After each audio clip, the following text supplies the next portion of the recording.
And I don't know who that is. Siri says recording is going. Let's go. All right, we are live. Welcome back, everybody, to the Redeemed Legion podcast. This is episode 4. Today, we have our very first guest on the podcast, and we'll get to intros here in just a minute. We're just going to run through a few things for our listeners, talk about some housekeeping stuff. First off, our social media has been blowing up the last week. It's been awesome to see people jumping in and engaging. We've got over 3,000 followers on TikTok. We've got a couple videos with like 130,000 views. We're super excited about that. The reach is getting out there. We're talking to a lot of people, and that means a lot more people are hearing about Jesus, and that's awesome. That's the whole Amen. reason we're here. So we're super excited about that. We also want to encourage everybody out there to check out our social media, TikTok, YouTube, Facebook. We're on all those. So go there at Redeemed Legion, check us out. Also go to redeemedlegion.com. That's where a lot of stuff gets posted to connect with us directly, and some events we've got coming up, and some merch that we've got coming soon. We've had a ton of comments on videos we've posted about the hats we're all wearing and some shirts we've got coming up, and maybe some stickers. I don't know. We'll see. But merch is coming soon. So check that out. And last piece of kind of housekeeping that we've got, we are having our first live event coming up soon. It is November 16th. It is going to be about an hour east of Austin, Texas. So if you are in Central Texas and you're looking to connect with us or anything like that, please check out the social media for the posting of that, and you can connect with us about it on our website. We're pretty excited about that. Page. Yes, on the contact page of the website. Yep. We're super excited for the first live event. We've already got 15 to 20 guys committed to coming. Going to be a good message that night.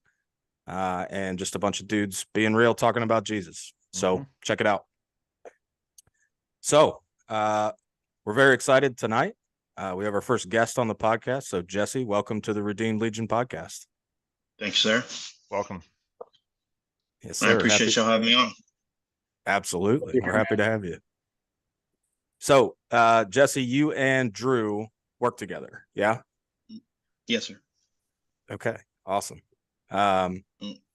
So how long have you guys go into that further? How long have you guys worked together? So I've been at Hutto for like a little over a year and a half. Okay.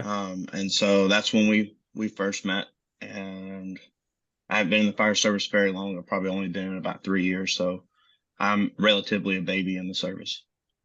Okay. Nice. Well, I think we just start from the beginning. Where are you from? So I was born in Mississippi, in Hattiesburg, which is south towards the coast. And I see my dad was a minister, or is a minister. And we kind of bounced around a lot in between Mississippi and Texas.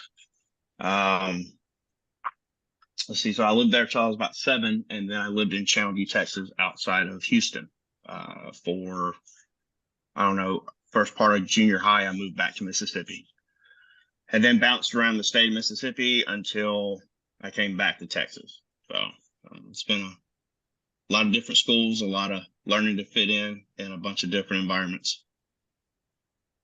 Okay. How was that on you as a kid, as far as moving around, fitting in different places? Did you struggle with that? Was it easy for you? It wasn't easy by any means. High schools, junior high, elementary, it doesn't matter. It's a lot like prison. You know, when you walk in, people are sizing you up from the get-go. I guess every time you move, you kind of try to experiment with how to approach the situation, how to read people.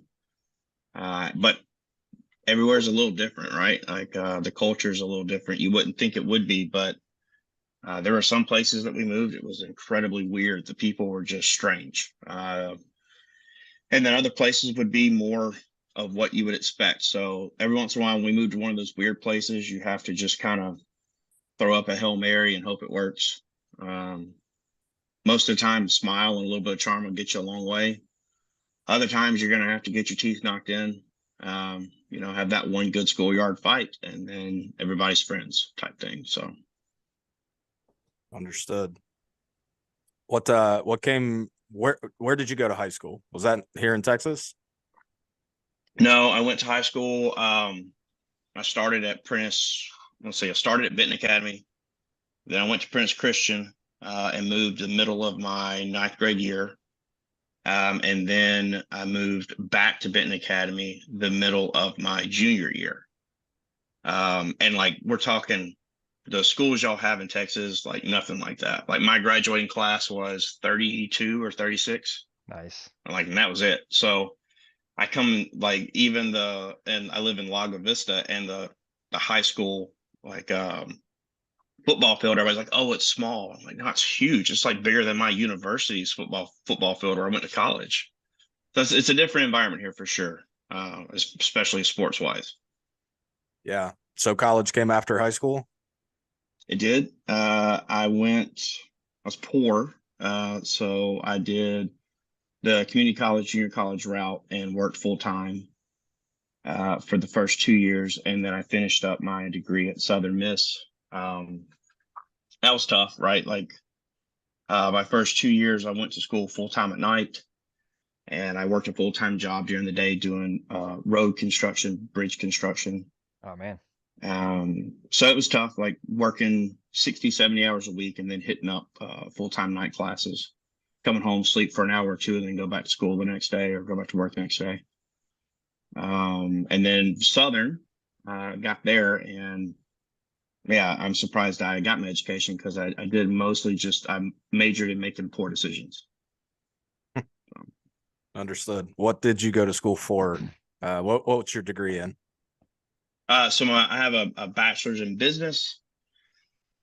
My bachelor's in business. I had gotten my certification in prosthetics as well. So before I became a firefighter, I made artificial legs and arms, and I ended up owning a prosthetic clinic before I moved to Texas. So education's been kind of a never-ending thing in my life, unfortunately. Okay.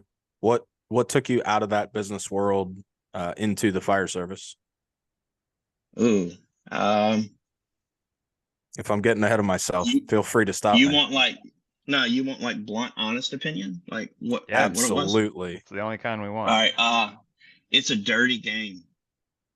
Where I lived in Mississippi, the predominant demographic that we work with are poor, and one of the reasons why they lose their limbs is because they have poor access to medical care. They have poor diets. They have poor education.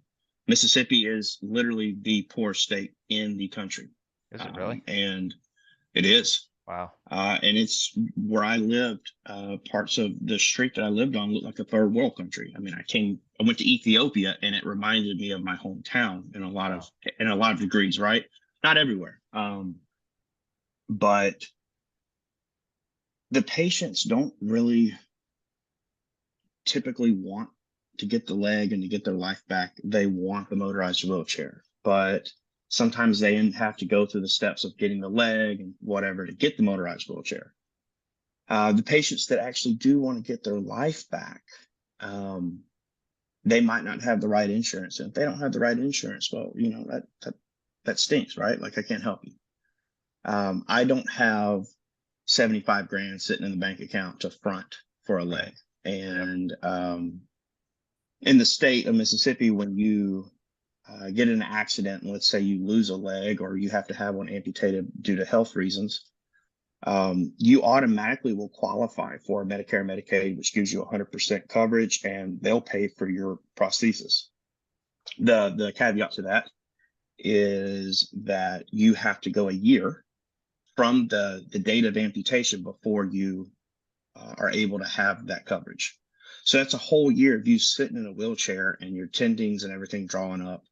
And then you have to go through about another 6 months of torturous PT to straighten your limb out before I can ever do anything with it. So it's just a very dirty game. If I had not opened my own clinic and gotten into the business of seeing behind the curtain, if you will, I'd probably still be doing it. But after I started seeing the way insurance companies kind of work their magic, and it just kind of turned me off, put a bad taste in my mouth. Yeah, understood. Yeah. So you come to Texas, you get in the fire service. You're married? I am. I've been married, just celebrated our seventh year. I think that's right. She's a medic here. I don't know if I can say what department, Yeah, probably wouldn't. who she works for, but Yeah. anyway, she has kind of, I guess she taught me more about being a firefighter probably than I learned from being a firefighter, right? Like going into it. And she was the kind of the reason I wanted to get into it to begin with, because I was like, man, you don't care if they have insurance or not, right? Going back to the prospect, she's like, oh no, I mean, we'll get that information to have it for demographics and stuff like that, but it doesn't matter if they have insurance or not. If they need help, we're going to help them. And I was like, boom, I'm sold. Look, that's what I want to do. But I don't like needles, so I thought being a paramedic was probably not going to be the best route. So firefighter it was. So Gotcha. Can we kind of jump back real quick? So high school, college, before coming to Texas, right? If there's any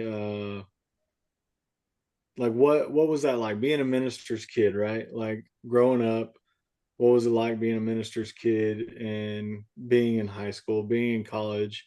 And then maybe, did you have any relationships before coming to Texas that, were maybe kind of rough on you, if you're interested in talking about that? If not, that's cool too. Okay, so being a minister's kid sucks. Like, I don't know how else to put it. You live in a glass house, and there's this notion that everyone has that you are somehow, your dad comes home and he breaks the Bible out, and you have Bible study all night, and your whole life just drips of spirituality and something special. So they hold you to a different standard, and it's not the reality of it. The reality of it is that your father rarely comes home.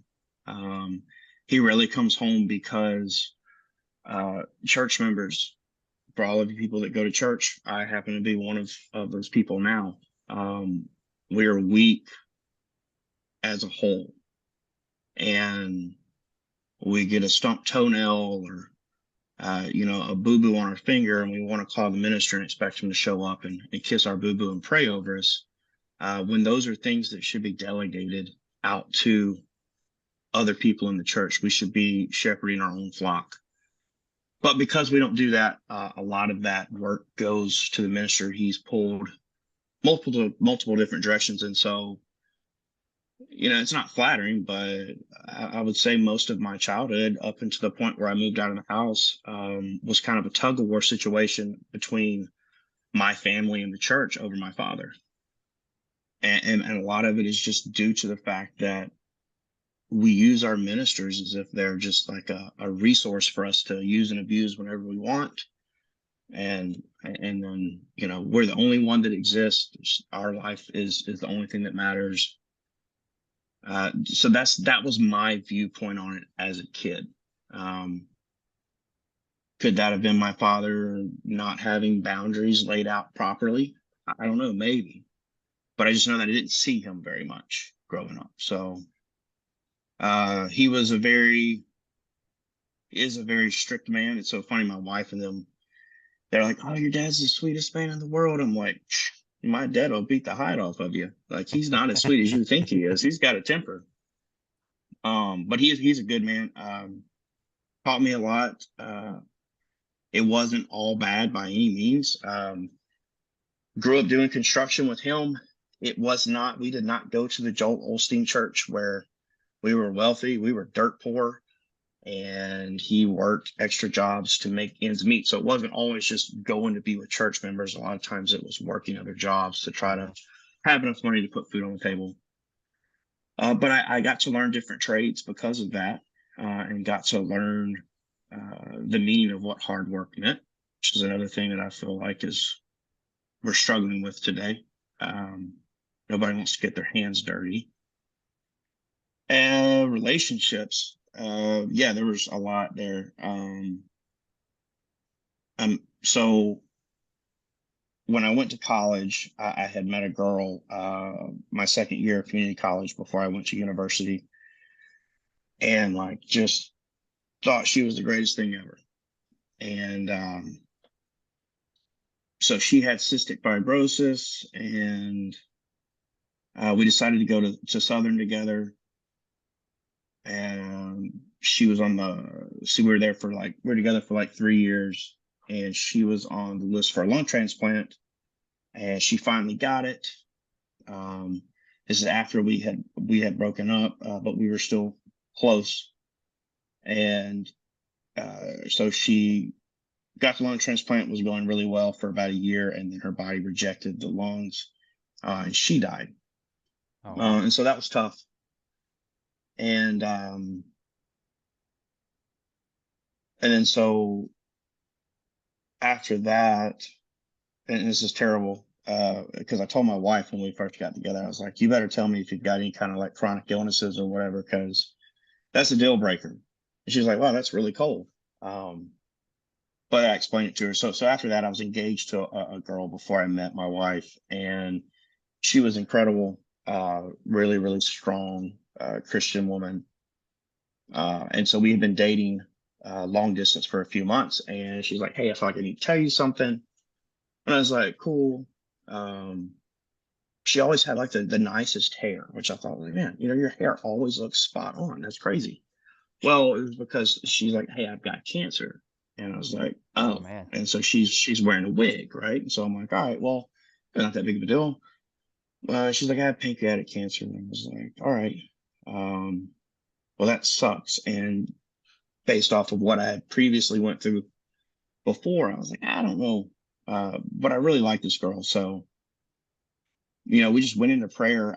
At the time, my Christian walk, I had already slipped into my like hardcore rebellion, and it was not what it needed to be. But she brought me back into it, and prayed and prayed and prayed that that God would give her this healing and whatnot, and he did. Right? She goes to the doctor, and she's like, "Hey, my cancer is in full remission," and it's like, great. And we decided that we were going to get married. And so we're planning out the wedding and whatnot. And like 2 weeks before we're supposed to be married, because she's in another state up north, I was going to fly down there. We were going to get married. And she called me. She's like, hey, I just came back from the doctor. Turns out my cancer's back, and it's worse than it was before. There's nothing that they can do. I won't marry you in this circumstance. So the wedding's off.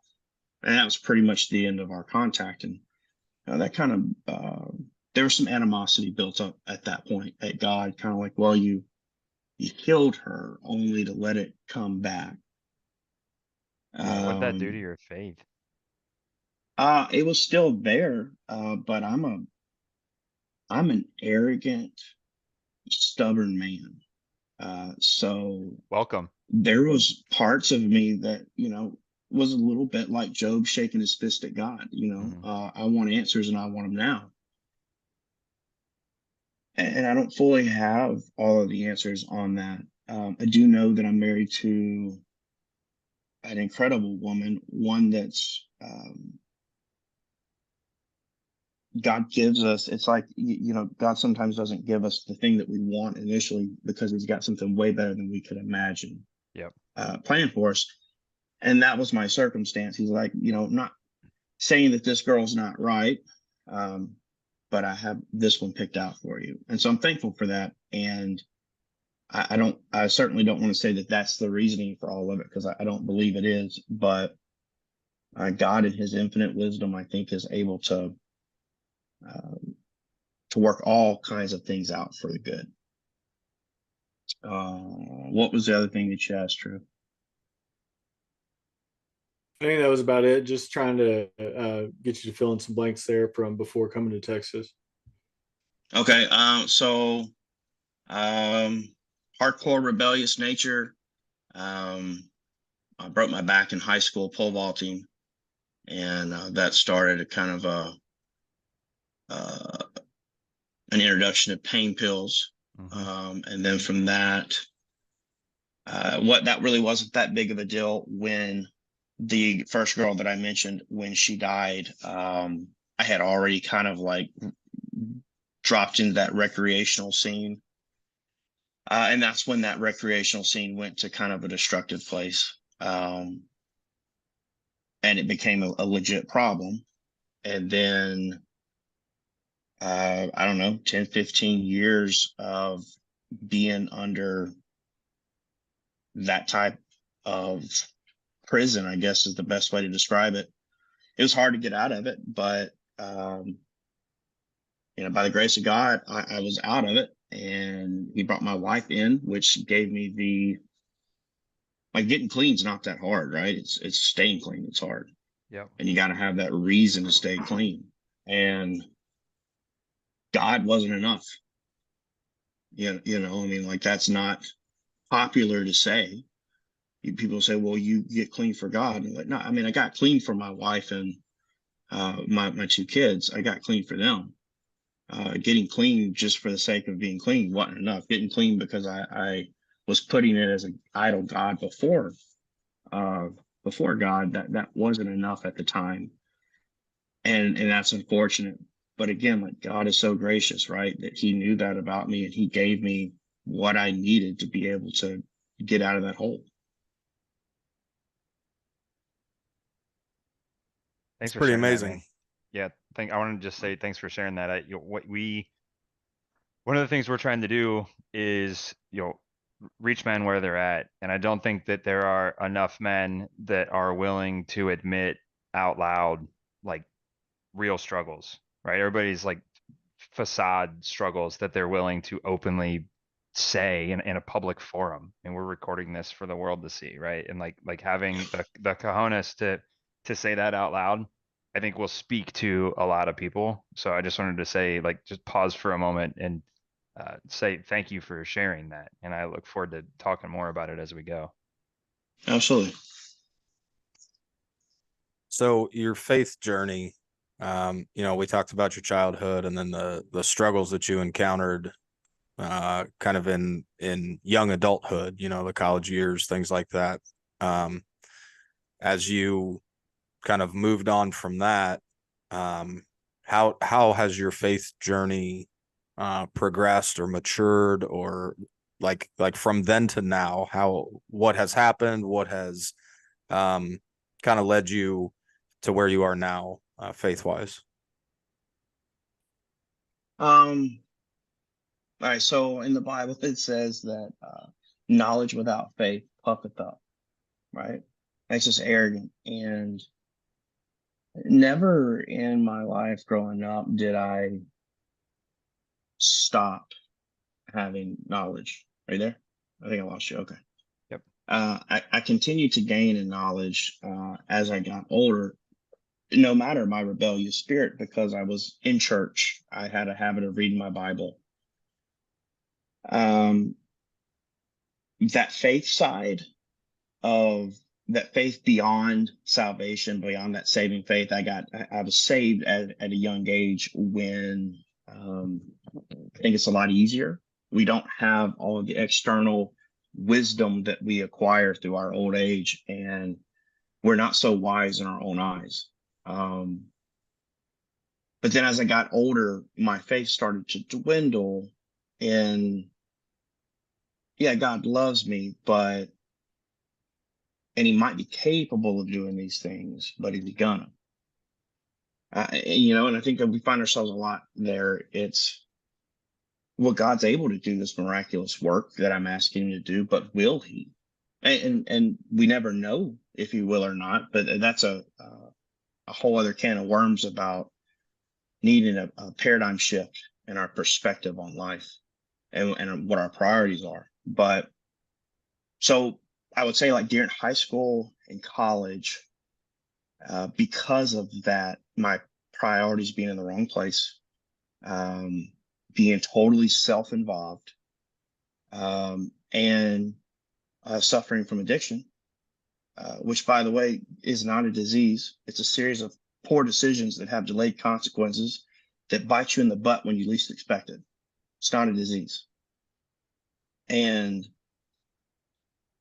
because of that, God kind of took a back seat, also because of anger. But I heard a fireman a while back talk about it. His stubbornness won't allow him to renounce his faith. And I think for a time I was there too, of like, I know this is true, but I haven't personally experienced it to a level to build something rock solid in me, something that I'm willing to die for. And so I don't know when that transition was. I met my wife before we got married, and you got these two kids, and they need a dad in their life. They need somebody to shepherd them. And it was kind of like, well, I don't really know what I'm doing, right? Like, I don't know how to raise a kid. I know that when my kid over here talks, sometimes the only thing I want to do is punch him in the mouth, right? Because he's got such an attitude. But it's not his fault, right? It's he hasn't had a dad in his life up until this point. So how do I make up for that? And it was just kind of like this epiphany moment of, hey, like, you've done a pretty good job of screwing your life up, and God's given you the second chance. Why not just continue to let him have control over it? So it wasn't like this one pivotal moment where God took control and he became this focal point of my life. It was gradual. That faith building was gradual, to where there would be a circumstance that I could not handle. And I would just relent and say, okay, God, have your way. And turns out, God actually loves me. It's crazy, right? Like, he took care of me. When I submitted to him and said, hey, have your way, Lord, he didn't throw me out to the wolves to be killed. Like, he took care of me.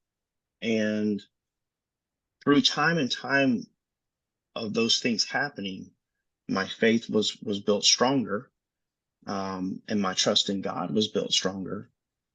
And then you enter into this time where you have this unhurried time with God, and you realize what the whole purpose of salvation was to begin with. Like, we lie to people. We tell them that the purpose of salvation is so you don't go to hell. It's not really. That's a consequence of it. It's a very positive consequence of it. But the purpose of salvation, the purpose of Christ dying, was to give us the ability to come back into a relationship with God, similar to what he created to begin with in the Garden of Eden. Without that, we're not able to have that relationship with God. And so it was through that unhurried time with God, like just setting time aside deliberately, of reading my Bible, praying, and wanting to know him on a real level, that was like, whoa, this is legit. This is real. This is not just a crutch, right? Or this is not whatever you hear all of the atheists say, in their anger. And you know what, like, I get it. To all the atheists that are going to listen and have all your hate speech and blah, blah, blah, cool, whatever. I don't blame you. If I had not had the upbringing that I had, I would be an atheist right now, looking around. Why not? Why would I not be an atheist? If my general populace that are claiming to be Christian, if this is what I'm seeing to be Christianity, why would I want anything to do with it? But that's not what Christianity is. Christianity is about having that unhurried time with God that leads to that personal relationship with Christ that is like closer than a brother relationship. You can't make it up. And I don't have any trendy trigger words for you to make it go viral. It just is what it is. And if you're not willing to pursue God, you'll never experience it. You're just going to sit there from the other side of your computer writing hateful comments, and that's fine. But the thing is that if you're why are you so passionate about something that you don't feel exists? You know he exists. You know he exists. You know he's there. You know he loves you and wants to commune with you. But like me, there's something that's breeding that hate, that's breeding that anger. And we push God to the back. And it's much easier just to say he doesn't exist than to say he exists and I'm mad at him. Because if he exists, regardless of whether I'm mad at him or not, I'm under his dominion. Sorry for the rant. It's not a rant. It's just once I had that experience of feeling what it is to be in that one-on-one relationship with Christ, there's no turning back at that point. I don't know. I can't give you an exact year or timeline or event that it happened. It was gradual. We in America want things to be so instantaneous and to be packaged up beautiful, like a plot line of a movie. Unfortunately, like my Christian walk hasn't been that way. It's been very scattered, and I've done a really good job of messing it up. So because of that, my testimony doesn't flow like the typical testimony would, where, I'm a felon, serial killer, whatever, drug addict, and then I find God, and then all of a sudden, like, it's sunshine and rainbows for the rest of my life. It's been a lot of 2 steps forward, 1 step back, pretty much the whole time. And I think that's fair. That's so true, right? Like everybody, and not to say that it doesn't exist, right? Like that immediate conviction and revelation. I feel like that's kind of how my journey went. But everybody, like, it's not all the same. Like we shouldn't expect A to be like B to be like C. That's just not realistic. Yeah. Yeah, I think mine is a similar pathway, Jesse, to what you're saying. That I've shared this in group with these guys before, where like I don't really feel like I have a testimony when I think about it, because it's this long. It isn't a thing that happened. Mine is a similar, like, long gradual process that I can't go back and point to. So I feel you. Makes sense. Yeah, I think a lot of people, if you get down to it, I think a lot of people's testimonies, faith journeys are, at least they're maturing in faith is definitely a process, right? Like working out your salvation, right? I don't think it's as uncommon as it might seem, right? The kind of miraculous healing or salvation stories, the instantaneous ones, I think we hear about those a lot because they're Miraculous. they're worth telling. They're miracles, right? But and so I think we hear about them a lot. But I think there's a lot of people out there that your story will resonate with. I think it's a lot more common than it might seem. You said something when you were talking that I wanted to go back to. When you were talking about your dad being a minister, you talked about Christians being weak. And I wanted you to expound on that a little bit. There's definitely like it's part of what we're doing here. We're trying to call that out, right? Especially in men, being weak and everything that goes along with it. So you said it. I just want to hear your opinion on that. Why do you think that is? Okay. See if I can structure this in a way that's understandable. There's 2 verses. Okay. First verse, Philippians 4:13. Mm-hmm. I can do all things through Christ who strengthens me. We love that one. There's another one, John 15:5, we don't talk about so much. I'm the vine, you're the branches. He who abides in me and I in him will bear much fruit. For apart from me, you can do nothing. Now, those 2 verses say the same thing, but one lends itself to our inner arrogance, and the other lends itself to our humility. I can do all things. Apart from me, you can do nothing. Right? So we love the Philippians verse because, man, I can do everything. That's where our I think the core of our weakness lies. I can. Like I said, I'm arrogant and I'm stubborn. and therein lies my weakness. It's through my arrogance and stubbornness that that I make most of my mistakes. And it's through my arrogance and stubbornness that I overvalue the strength of man, including my own. And so we find ourselves in a position where we're okay with we don't want to disappoint people, but we're okay with disappointing God. We don't want to make people angry, but we're okay with making God angry, which is completely contrary to what the Bible teaches us. And because we overvalue the strength of man, the intellect of man, and the wisdom of man, it by default makes us undervalue all of those characteristics of God. And so it's not through stubbornness or arrogance that I'm going to stand up for Christ. It's through a basic, humble submission that no, I cannot allow that falsehood to be said about God, right? I think that there's to the other side of that, we blurred gender lines, we blurred gender roles, and the devil, like, man, he's not as stupid as we think he is.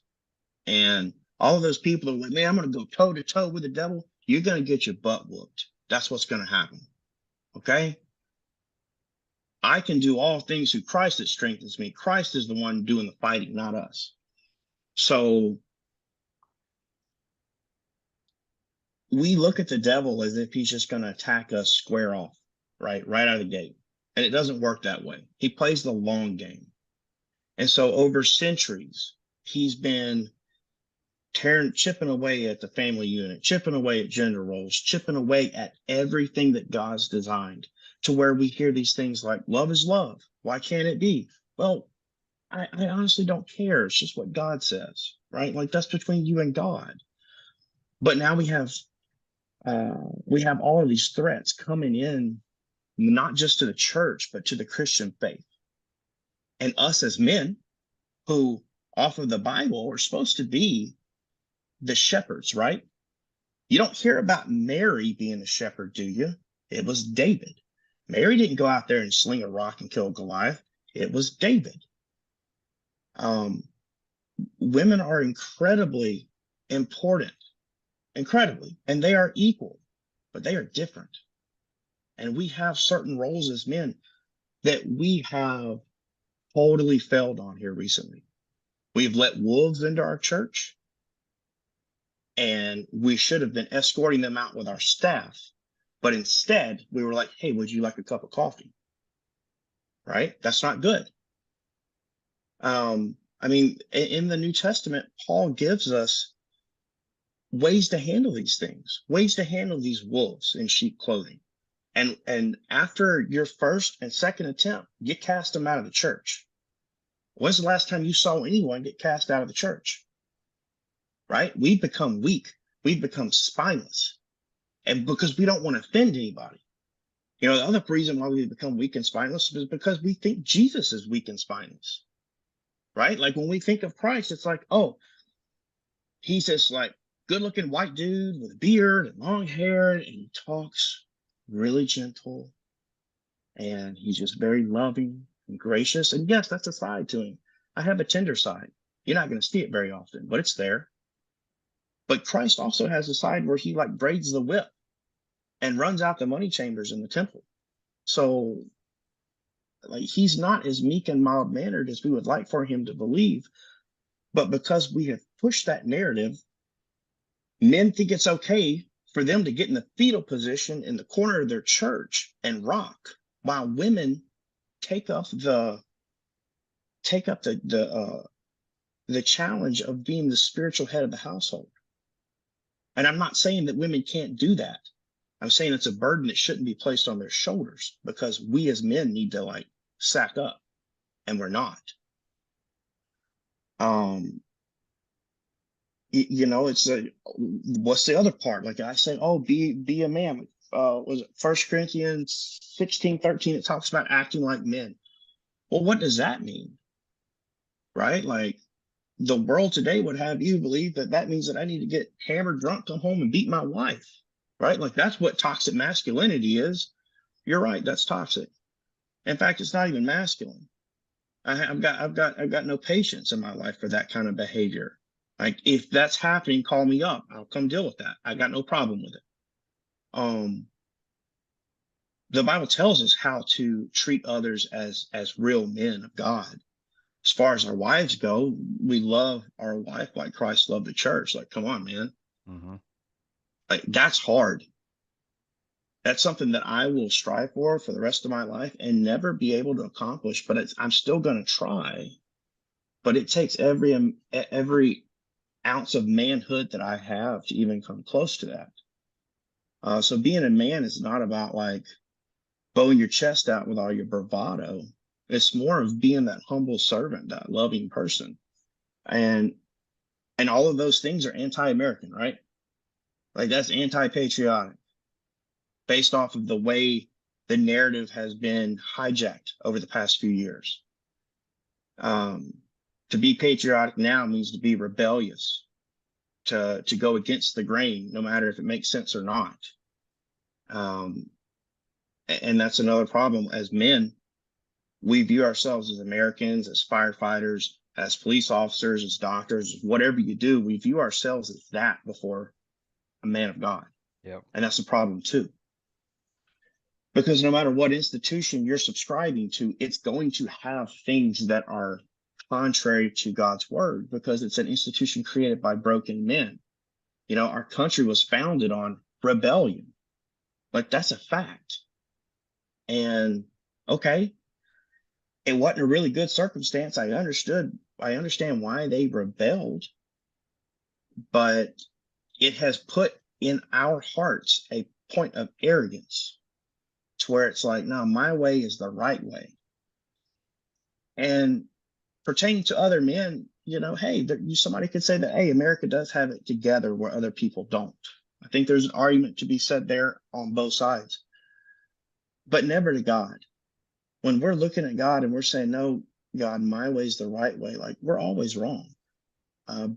But because of the arrogance that we've instilled in us and in our children, we tend to go that route, right? We tend to say, God, I want answers and I want them now.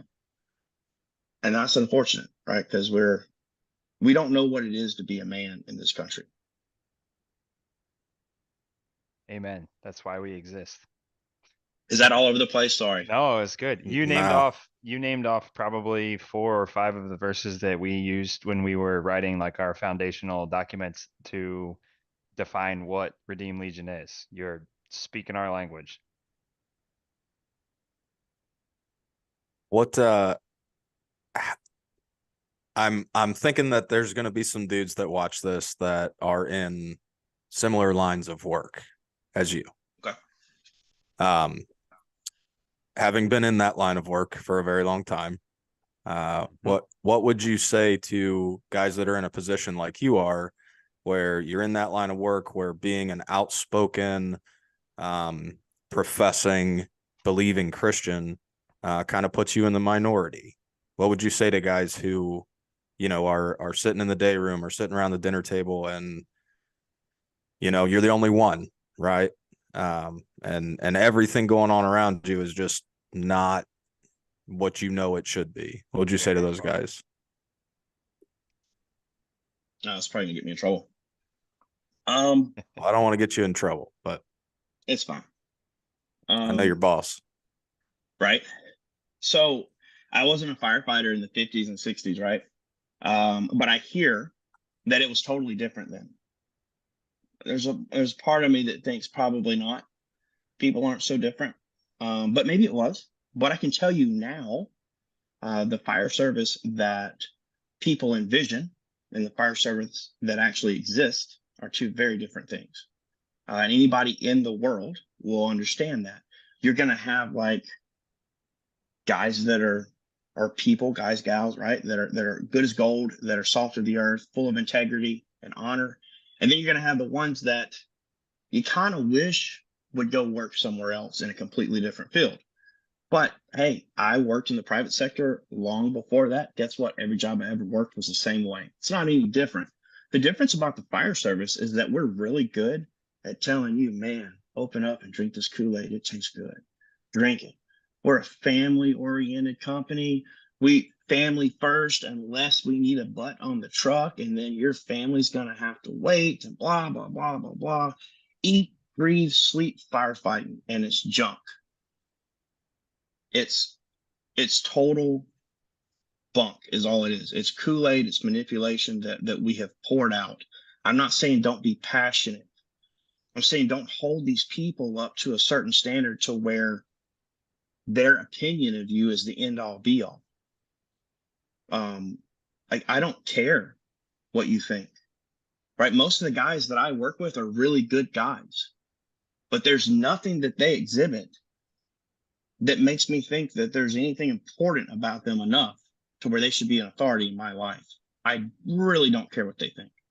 I want to be friends with them. I want us to get along, and I respect them as people, but they're never going to put themselves in a place in my life where only God should be positioned, right? Like that's not going to happen.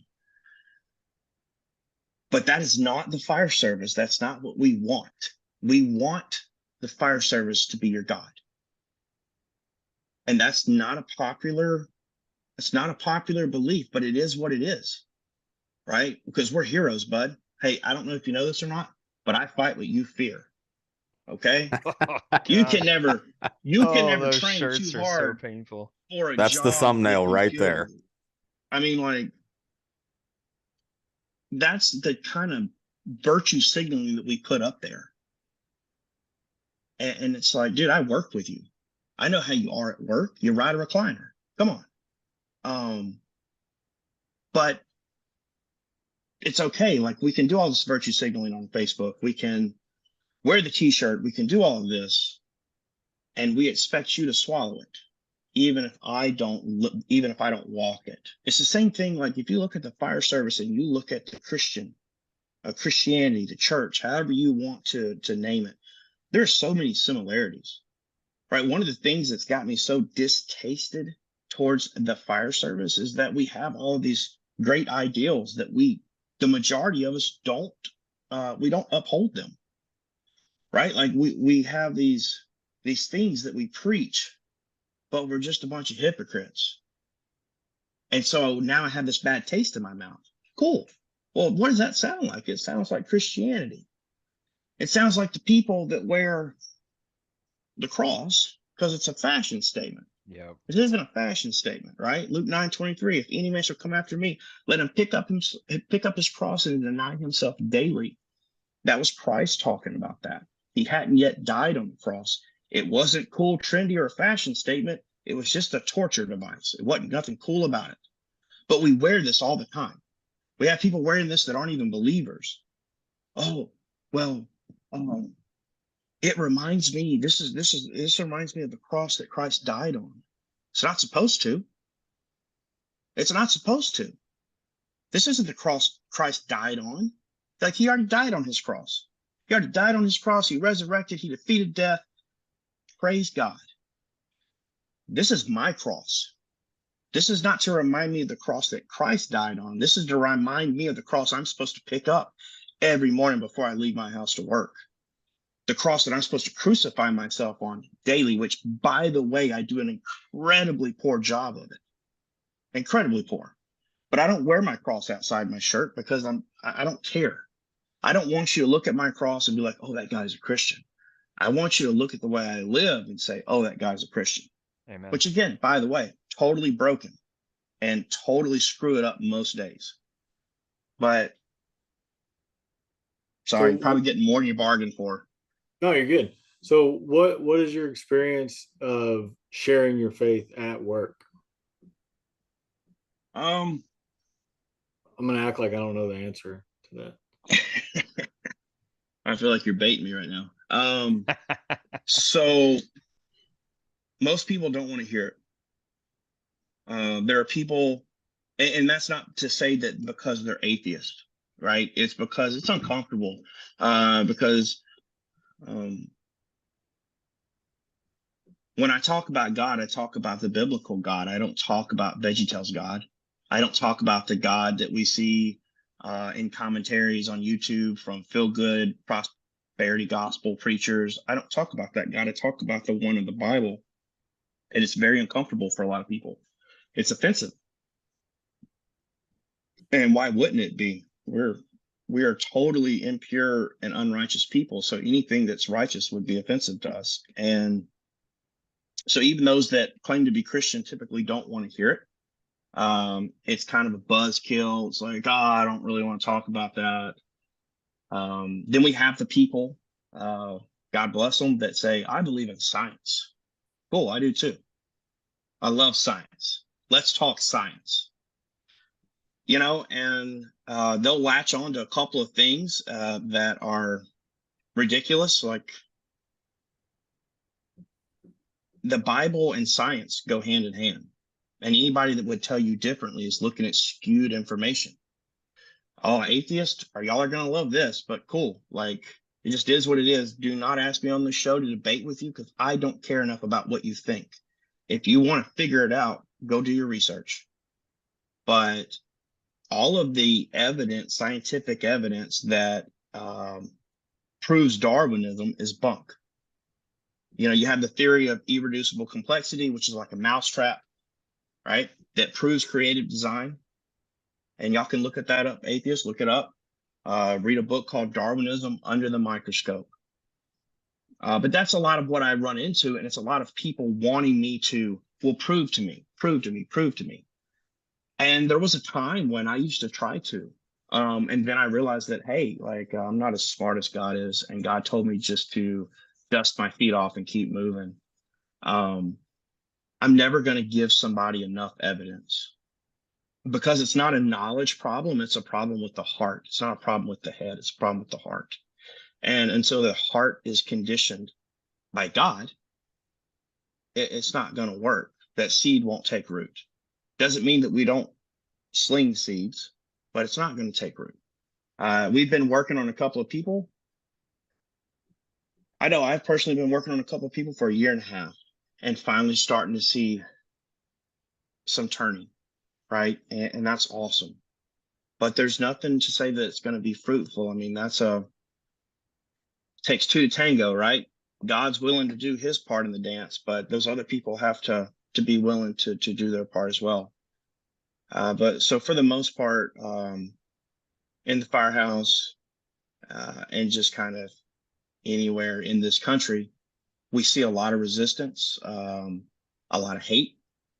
I've had people at work talk to me in a way that if I had said that, if I had spoke to them in the same fashion regarding maybe the fact that they're atheist or that they're Muslim or that they're gay or transgender, if I had spoken to any of them in that way, I would have been fired like yesterday. But because I'm a Christian, like, it's cool, right? There's no rules there. Like, do what you want. And that's okay with me too. I'm not going to go file a complaint on you. You're just in my target. So I'm going to pray for you more, right? I'm going to pray that God reveals himself to you, whatever the cost may be for that. A lot of guys, when this instance happened, they were like, well, you should go complain. Like, well, why would I go complain? Like, what kind of example is that? You don't agree with my faith and you maybe said some things that were kind of mean. So now I'm going to get my feelings all hurt and go complain. Like, that's not good.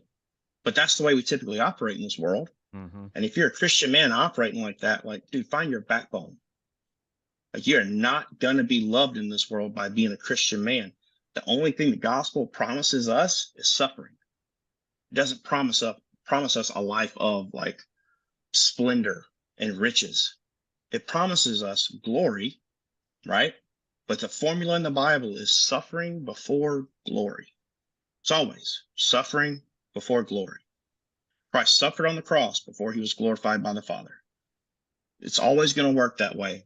But we always want the glory, right? I fight what you fear, glorify me. We always want the glory. We don't want the suffering. That is well said. Yeah. Very Very. insightful, my friend. What's next for you, Jesse? Well, we're kind of in a holding pattern right now. Supposed to go. Drew is going on a mission trip to Ethiopia, I guess, in January, and we got hooked up with that and wanted to go. And then 2 weeks, or no, 2 days, or when was it, Drew? He got COVID right before, Day right? before. Day before, right? It's awesome. Man, God did some miraculous stuff to get us to go. We didn't have the money. We didn't really have enough time to get passports, any of that. I mean, Drew, on the other hand, like had all of his stuff, like boom, boom, boom, lined out. We had nothing. And God provided all of it.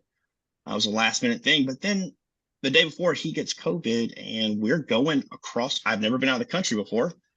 All And right. we're going across the world with like 10 people we don't know, like never met them. Super awesome. It turned out to be a great trip. The people were incredible. Your And truck man, died. oh yeah, my engine in my truck blew up on the way. Like a couple of weeks before, my dog ended up having to have an emergency surgery that we didn't have money for. I mean, the devil was like, he was all in trying to ruin it. But that's one of those things, right? It's like, okay, well, it got to the point to where we would laugh, right? We would just laugh about it because we knew God was going to show up and fix it. My daughter got in a wreck, totaled her truck. All of these things happened within like the month before we were supposed to leave. And then on the way to the airport, my engine in my truck blows up. Come back. He's got COVID. He's laying at home sick as a dog trying to deal with my truck for me because I'm in Africa. And me and my wife are laughing and we're like, oh, maybe God will work it out to where I can get a new motor. Yeah, well, so turns out like when we got back, God worked it out to where I could get a new motor free of charge. Right. And this is a truck that had over 100,000 miles on it. Wow. So it's like, okay, well, God is showing off. And but the trip was incredible. And we thought, man, we really want to be missionaries one day. But we thought it was going to be like when we retire. God's like, hey, I love that idea. And Jesse, I love the fact that you're a business-oriented man and that you come up with these great plans.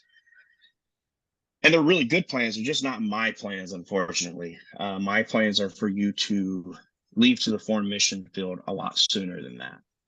So right now we're in the process of making that transition. Me and my wife are still working full time, and we are supporting a ministry right now in Ethiopia and the South Sudan region. We've been able to assist with planting 3 churches so far that's seen just dramatic yield just from the dedication of just a few people. It's not a whole lot of people that are doing this work out there right now, but God's moving there because the people are hungry for God. And when we say like planting churches, it's not like they're building massive buildings. It might be a tree out in the middle of a field that they're gathered under. That might be their church. These people will come and sit in the dirt to hear the word of God. We won't even go if you don't have the right brand of coffee. Oh, I don't like their music. We won't go. Like, I'm so sick of the American bouginess. It makes me sick to my stomach. God's not enough for us. At the end of the service, every head bowed, every eye closed. We don't want you to be embarrassed trying to humble yourself before the Almighty God, saying that you need salvation. Give me a break. It's disgusting. There's a lot of frustrations that I have with the American church, with the Western church and what it's become, how it's become so diluted. And the churches in Africa are not anything like what we have here because they don't have anything to reference their stuff on other than the Bible. Right. So they get excited about God because they actually believe what they read in the Bible. Mm-hmm. I saw demons cast out while I was there, which was super uncomfortable and really weird. But I had my hands on one of them, and she was like 110 pounds soaking wet and lifted me with one arm while she was laying on her back. So, I mean, that ain't normal, right? so there's this, we feel like God's calling us to go there, and we have an opportunity to work in a training center there for local missionaries. They'll come, they'll be trained, and then we'll send them back to their local tribe to spread the word. And then we'll pop over there to help them, assist them a little bit. But the goal is to have the locals spreading the word of God, because it's going to be better received.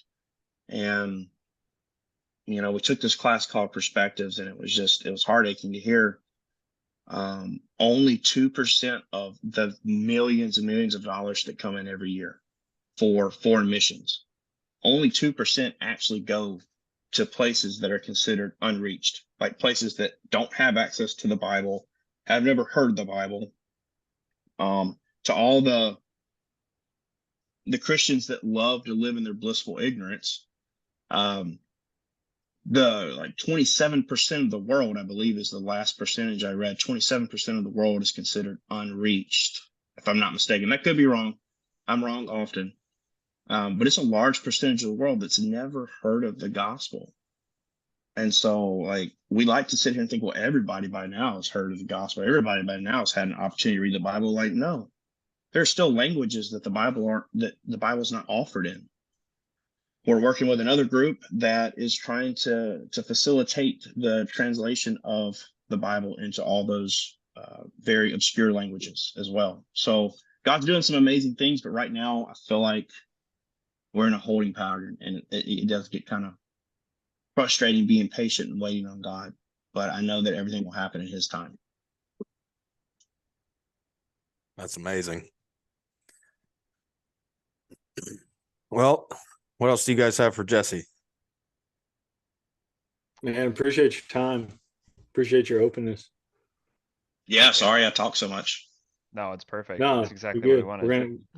We're gonna get you a new hat too. Awesome. Yeah, for sure. It's funny. The last two podcasts ago, we talked about the other side of that mission that you went on in lieu of Drew being able to go. And then because of that, it set Drew up to be able to go with me to Honduras. And we had, our own experience and our own adventure that came from that, our own just that similar, attacks heading into it, and then being able to go on mission. And I think all of that comes together to just be this thing where very clear evidence of just watching God work. And oh yeah, it's humbling. It is. It's I don't even know how to articulate it. It just, until you have experienced it, and especially to see the intertwining stories, right? Like, because of the way that it affected you, but it was to my benefit, but also now it's pushing you to, to go to Africa yourself. And that may not have been the way that the trip went if you had, your friend with you. You may not have had the same conversations. You may have experienced that whole trip differently. And like the foresight that goes into making these things happen and using our experiences for the greater glory of God is just impressive to watch unfold. Oh, absolutely. Well, Jesse, we appreciate your time, appreciate your candor, your openness, your wisdom. It's really powerful, man. It's going to reach a lot of people. Hope to catch up with you soon, and hope you can make it on the 16th. Love to have you there. Awesome, guys. Appreciate y'all. All right, man. We'll talk soon. All right, man. All right.